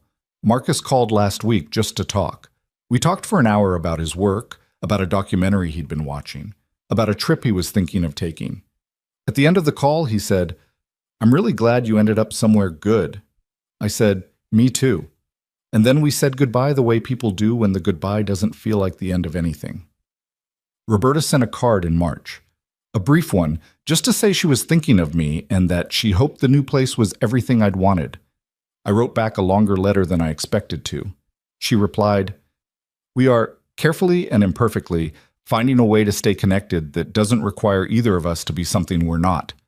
That's more than I had any reason to expect, and I'm grateful for it. Grant," I hear occasionally through Roberta, "is managing. His professional situation stabilized somewhat in the new year. The relationship with Cassandra, I understand, did not survive the reduced financial circumstances, which does not give me satisfaction exactly, but it does confirm something I had already understood about the nature of what that was. I don't wish him harm. I don't wish him much of anything, which is its own kind of freedom. He is no longer the story I'm living in. He is simply someone I used to know. The morning of the day I'm finishing this, telling you the last of it, bringing you to the end of the road I've been walking you down. I went to the inlet at 7 as usual. May morning, the water pale and lit, the air still with that particular coastal quality of a day that hasn't decided yet what it wants to be. I stood at the edge of the inlet for a while, the way I do, just looking, not thinking about anything specific, just present in it, the way Maya said I looked now. Actually here, I am not the woman I was on that February morning with the cold tea and the $47 and the husband who believed he had taken everything. But I am, in the truest sense, the same woman, the one who knew something was wrong and finally stopped talking herself out of it, the one who sat across from a lawyer and laid out the facts and asked the right questions, the one who moved carefully and legally and thoroughly through the worst year of her adult life and came out on the other side of it with her dignity intact and her future secured. That woman was always there. She was present in the 15 years of managing payroll and vendor contracts and HR disputes. She was present in the vegetable garden she'd tended since 1998. She was present in every moment she'd kept her voice even when it wanted to break, in every document she'd reviewed with a highlighter and a notepad, in every decision she'd made not out of fear but out of the clear, quiet knowledge of what she needed and what she deserved. She was always there. She just needed someone to call her by her real name. I turned away from the water and walked home. The cottage was lit up in the early morning sun, the east windows full of light, the yard green and growing, the raised bed along the south fence coming in strong. A good season ahead. I went inside and made coffee and stood in my east-facing kitchen and watched the inlet and felt. Not perfectly happy, not without complexity, not without the occasional 3 a.m. hour when the weight of things makes itself known, but present, purposeful, entirely, unambiguously my own. That is the victory that no one can take. Not the ruling, not the property, Not the money secured or the accounts protected or the legal strategy that held up under Fielding's cross-examination. All of that mattered. All of it was necessary. But the real thing, the thing I am carrying with me into every morning that comes now, is simpler than any of it. I stopped waiting for someone else to tell me what was true, and that is where every life, reclaimed, must begin.